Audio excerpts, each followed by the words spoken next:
The phone call came on a Wednesday morning, 3 days after I got engaged. I was still wearing the ring on the wrong finger because I kept forgetting which hand it went on. I was that happy. My sister Maya called at 8:14 a.m. and I answered immediately because I assumed she was calling to congratulate me. She had not called yet since the announcement and I had been waiting. Instead, she said, "I need to tell you something about the account." I sat down on the edge of the bed and said, "Okay." She said she had transferred the money. All of it. I asked her what she meant by all of it. She said, "In the full amount."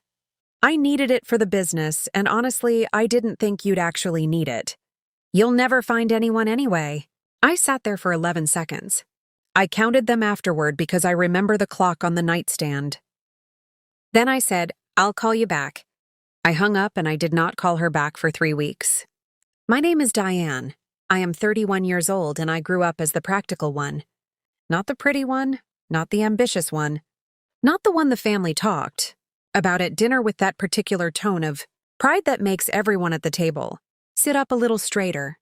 I was the one who showed up, the one who remembered birthdays and helped people move and sat in hospital waiting rooms without being asked. I was reliable in the way that furniture is reliable, always there, never really noticed until something needs to be set down on it. I had learned a long time ago not to expect to be the center of anything. I made my peace with that and built a quiet, solid life around it. Maya was the ambitious one. 7 years of entrepreneurial ideas, each one announced at family dinners with the same breathless certainty, and each one quietly abandoned within 18 months. A boutique clothing line, a wellness app, a specialty food import business, a handmade jewelry brand she promoted on Instagram for exactly 4 months before the account went silent. My parents funded the first 2 without question. By the third one, the money had run out and my father had started saying things like, "We believe in you, sweetheart, but you need to find other investors this time." Maya would smile and nod, and within a week she would have found a new angle that made the old idea sound like just a warm-up for the real one. I had been saving for 6 years. Not for anything specific at first, just saving because that is what I do. Somewhere around year 3, I started thinking of it as my wedding fund. Not because I had anyone particular in mind, but because I knew eventually I would, and I wanted to be ready. I did not want to be the woman scrambling to borrow money for the most important day of her life from people who would hold it over her quietly for years afterward. I wanted to pay for it myself. I wanted to walk into that day owing nothing to anyone. By the time Daniel proposed, on a hiking trail in Vermont on a Saturday afternoon, in October with a ring he had been carrying in his jacket pocket for 2 months, I had $43,000 sitting in a joint savings account. I remember standing on that trail thinking, I am ready. I have been ready for years. The joint account was my mother's idea from 4 years earlier. She had suggested it during a period when my grandmother was ill and there was talk of unexpected medical expenses.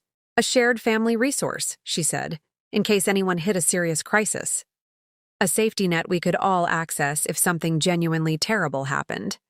I had agreed because I trusted my family, completely, and because agreeing to things, my mother suggested, was something I had been doing my entire life without examining why. Maya's name was on the account. I had never once considered that a risk. Daniel and I got engaged on October 14th. By October 17th, Maya had transferred every dollar. I found out on October 20th, when she called me at 8:14 in the morning to tell me what she had done, as if she was reporting a minor inconvenience, rather than emptying my life savings. She said she needed the capital for a new business venture, a boutique event, planning company she had been developing for 3 months. She said she had been planning to ask me, but the opportunity moved faster than expected and she needed to act immediately. She said the vendors required deposits that week or she would lose her preferred launch window. She said she had tried to reach me 3 times the week before, which was not true. I had no missed calls, no voicemails, no texts. Then she said the thing that ended any version of this conversation where we could have worked something out. She said, Honestly, Diane, I didn't think you'd actually need it anytime soon.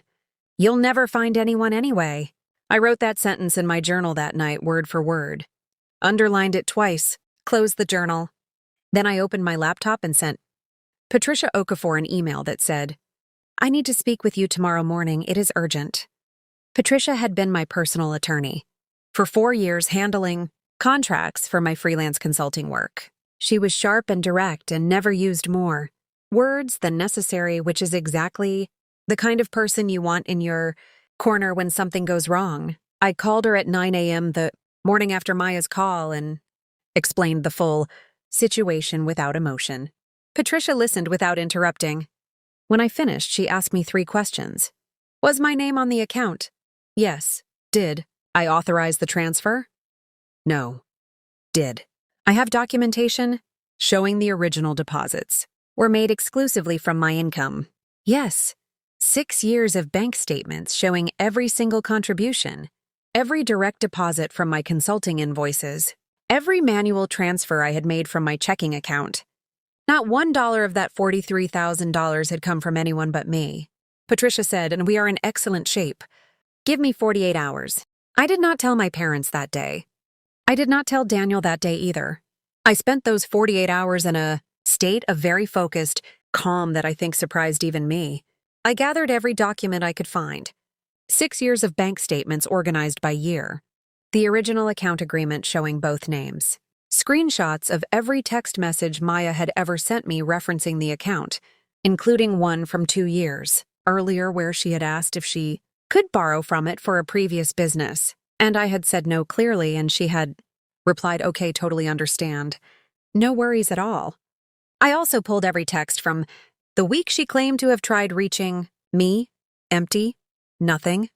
I organized everything into a single folder in chronological order, labeled each document clearly, and sent the complete file to Patricia that evening. Patricia filed a civil claim for full recovery of the transferred funds plus legal fees within 48 hours. She also sent formal documentation to Maya's new business bank showing that the source of the transferred capital was actively disputed and legally contested.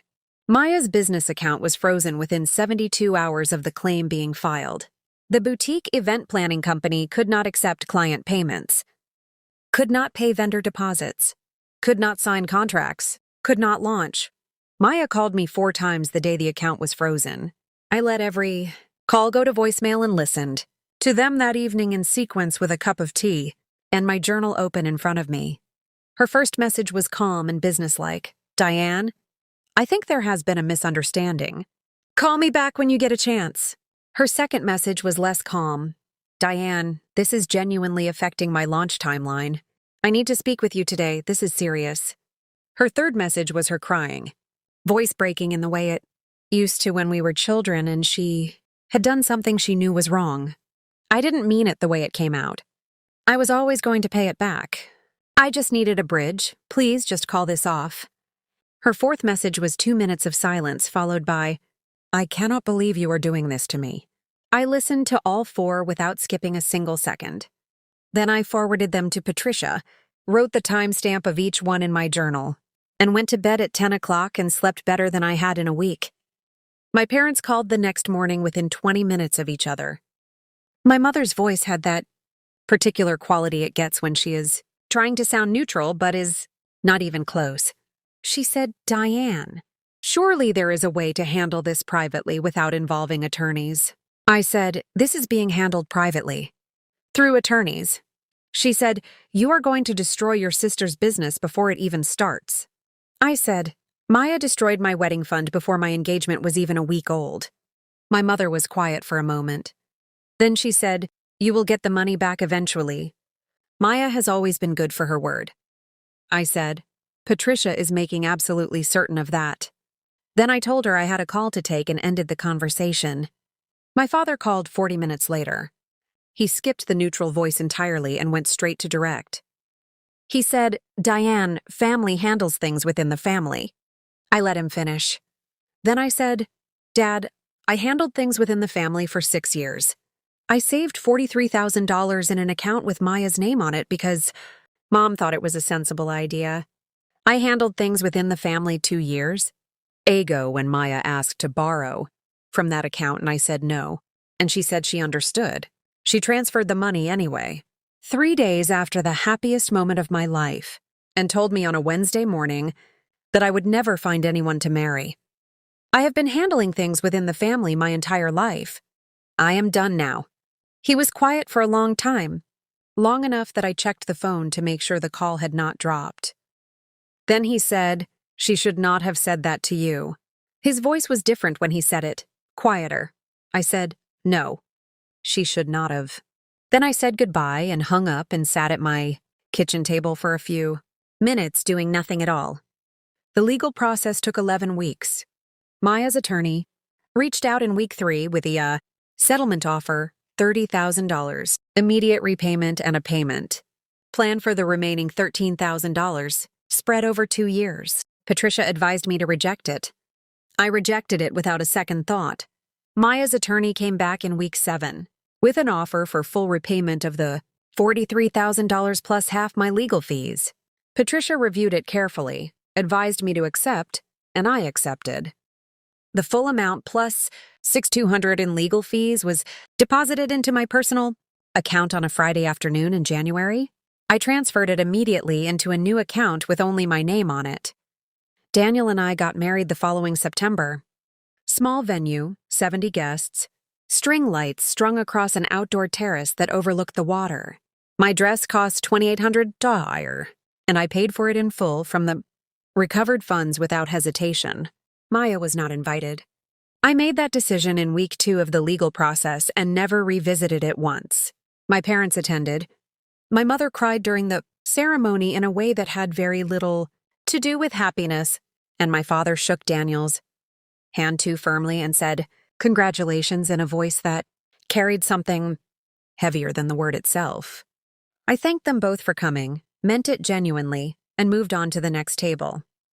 My maid of honor, Claire, gave a speech that ended with, "Diane has always been the one who shows up on time, prepared, with everything already sorted. The only thing that changed is she finally started applying that same standard to the people in her life."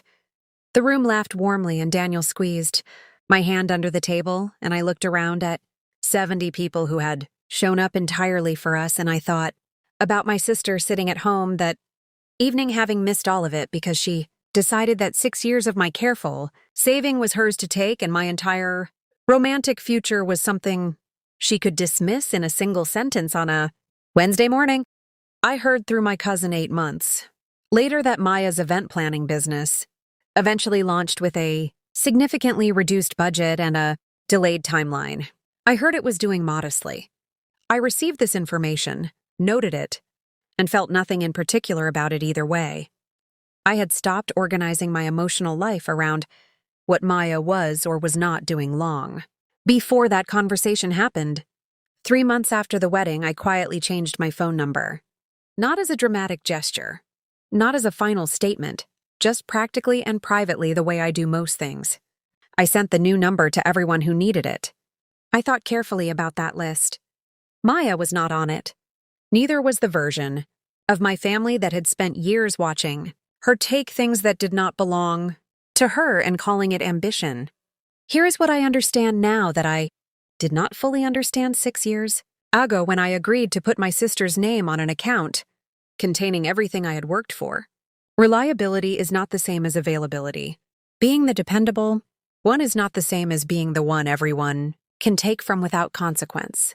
And the people in your life who tell you, casually, almost as an aside, that you will never find love, never be chosen, never be worth protecting, those people are not reading your future. They are telling you exactly how they see you. And sometimes the most important thing you can do is take very careful note of what they said. Write it down, underline it twice, and then go find an attorney. I found someone. I protected what was mine. I recovered every dollar and then I spent it exactly the way I had always planned to. Maya said I would never find anyone anyway. She was right that I would never find anyone like her. She just meant it as a cruelty. I took it as the most useful thing she ever said to me. Some people show you who they are slowly over years. Some people show you in a single phone call at 8:14 on a Wednesday morning. Either way, the information is the same. The only question is what you decide to do with it. I decided to write it down. I decided to make the call. And I decided that the best wedding gift I could give myself was a day surrounded entirely by people who had never once made me feel like I needed to earn my place at the table. It was everything I saved for. It was worth every year,